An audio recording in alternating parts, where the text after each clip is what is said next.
responsible for bringing this to life. Right there. How was the experience of working sa Armageddon Section E? What changed from pre-production all the way to production until your last shooting days? So,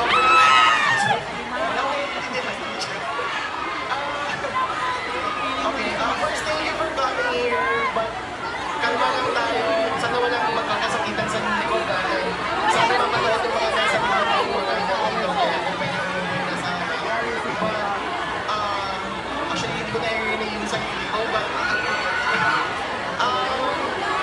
yung changes, I think yung dynamics ng cast mula nung kinast namin sila hanggang ngayon parang na-embody na nila yung role ni JJ at ni Kiefer parang meron may burn of reality to real kasi sa mga nila naisang puso yung character nila so yung dynamics na parang feeling ko nag-change from pre-production to and right now I'm very happy and proud of them parang yung mga connection wala yung nakakilala sa kina Ashton at Robinson pero ngayon talaga andito kayo nagsisigawan for them si Andres I'm just so proud of him once we can influence him and right now kilala siya as Kiefer 1 so I have nothing but pride we all have nothing but pride for the stars na was born dahil sa Armageddon Section. And sana, direct siya Ms. Lara. A question pa tayo for you guys. Sana you have room for one more, no? So to follow up on that, any of you guys can answer this. Ano po yung mga naging pagsubo, mga naging suliranin, what were some of the challenges or changes that you've seen from adapting from Wattpad to a full-blown series? Marami akong hinahanap talaga. So, bakit wala ito? Bakit sinuha? Pero, syempre, naiintindihan ko naman na kailangan siyang i-fit sa formula na adaptation. So, in the end, satisfied naman ako. For me, na-justify naman siya. Challenges ang kukulit na mga section leaders. Tingnan mo kung sobrang kukulit. Pero, yun naman yung dahilan kung bakit nakamahal kayo sa kanila. Dahil sa kukulitan nila, diba? Mga ulupos. So, yung bonding nila, yung friendship nila. So, yun. So, even if challenging siya, the fact naman na napamahal sila sa inyo, happy na ako. And happy rin ako sa Vivo 1 kasi even before we start naman the adaptation, sabi namin wala kaming babaguhin. Siyempre may pagkakaiba lang din, iba yung visual medium sa literature, pero yung spirit ng book, yung soul ng book, kung paano si Yumi, si Kiefer, si JJ sa book, kailangan makita yung person. At yun yung ina-aspire namin. Challenge siya karami kami na nagtagumpay kami ito pa. Thank you for that, Derek. Thank you for that, Dr. Lara. We appreciate it. Sa panahon to, it's time to hear from the cast or as we nating marinig, no? Ang kanilang mga opinion for this one. But once again, I would like to remind everybody to kindly quiet it down and for everybody to kindly settle down as well. Para sa mga team bahay dyan, those who unfortunately did not make it, mga kamag-anak nyo na wala dito, hindi kaya ng mga barkada, fret not, don't worry because we're also live on Facebook. So we request everybody to keep it down, no, and remain disciplined all throughout. Para mag-aaligigan tayo dito. Let's hear that from Robin. Hi, Robin. Let's hear it from Robin. Guys, back to Robin. Robin na. Okay, guys, pagkakita natin na kay Robin. Sige, tanongin natin si Robin, okay? Bago na magsasakitan po, once again, gawin natin patiwasay ang environment na to. At payapang-payapa. Alright, you guys? Nagkakaintindihan ba? Alright. So, for Robin, ito ang question natin. I know marami tayong mga fans dito. Kaya I'm sure they're eager to know all about this, no? May I know, Robin, what were some of the challenges of shooting this one for you? Siguro po,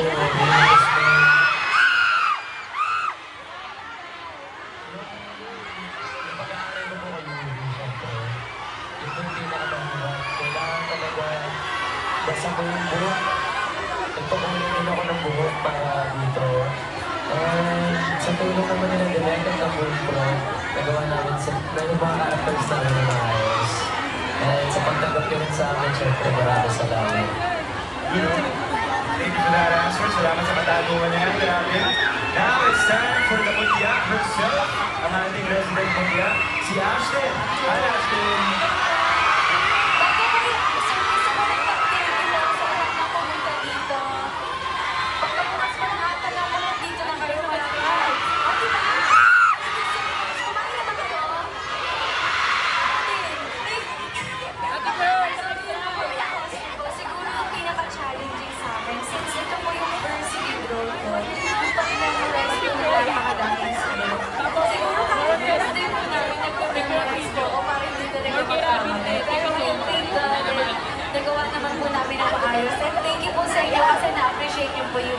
efforts namin. Thank you po.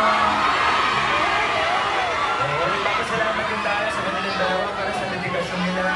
Dami talaga nilang ginawa. Just to see to it that they stick the landing.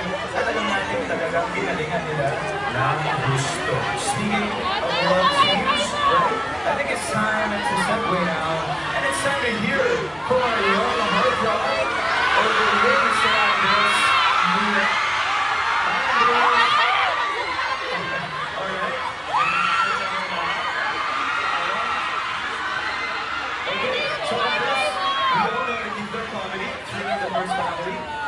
different was this? How big of a departure was ang Magianong Section E? Ano yung mga hamon para sa'yo? Transitioning from that show to this one. Unang-unang pa lang, gusto ko na sila.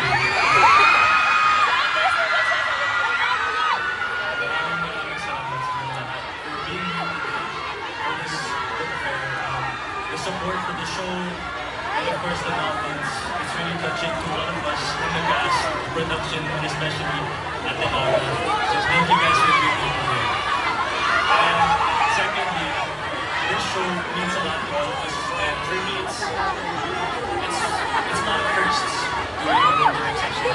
Coming from sitcom, which is a completely different dynamic. This ngayon, it's a mix of different genres like comedy, romance, and a little bit of action din. So it's a lot of firsts doing the show. Konting sayaw din, konting sayaw, and a little bit of singing as well. Yeah, it's a lot of firsts, and we're just really grateful for us. Alright, it's lovely to hear from you three. Maraming salamat sa inyong tatlo. Ewan ko kung nabalitaan nyo na ba? Ewan ko kung naulinigan nyo na na may show tayo sa New Frontier Theater. This May 1, ang Section E Nation. Alam niyo ba yun? Hey! Hey! Hindi ka na confirming or denying. Kung ako sa posisyon ng magumpay na lang tayo. Keep each other posted sa social media. Alright, all in all. Pero ang mga kumikumalang, talagang matitiyak ko lang is the Thursday happening on May 1 sa New Frontier Theater. Pinamagandang Section E Nation. Happening this way, May 1 yan. So let's hear from the stars. Robin, Ashton, and Andres. Pakikumbida po at yayahan silang pumunta sa show mo. Let's start from Robin and end with Andres. Go for it. Hello po sa inyo lahat. Maraming salamat po sa pagpunta mo dito, sa pagsuporta sa atin. Iniimbitahan ko po kayo sa May 1, diba? Sa May 1. Punta kayo, kaso sold out na yata yung tickets, pero sa mga nakabili na, kita-kita tayo sa New Frontier. Okay? Maraming salamat. Maraming kayo makakabangan doon. Thank you all, guys. Alright, now it's Ashton's turn. Sino yung mga nakasecure ng tickets? Wow! Kita-kits po tayo sa May 1 sa New Frontier. Sana mag-enjoy po tayo. And sana mag-pray tayo na magka-date para mas marami pang makapunta. Thank you, thank you. Thank you, ano ito so out. Ang bilis nyo, grabe. Sobrang salamat. So we're just gonna invite you guys over there.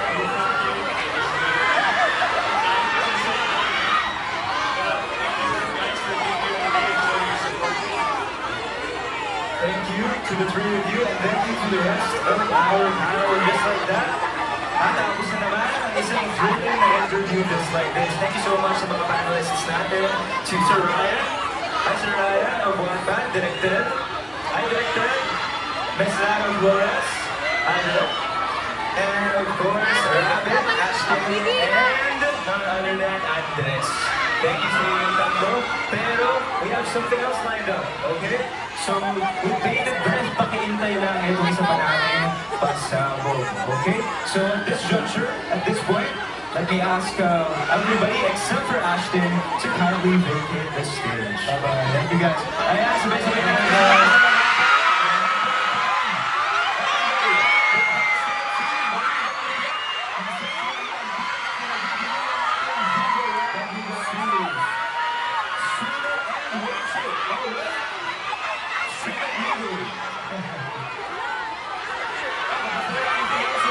would not be complete kung wala muna tayong photo.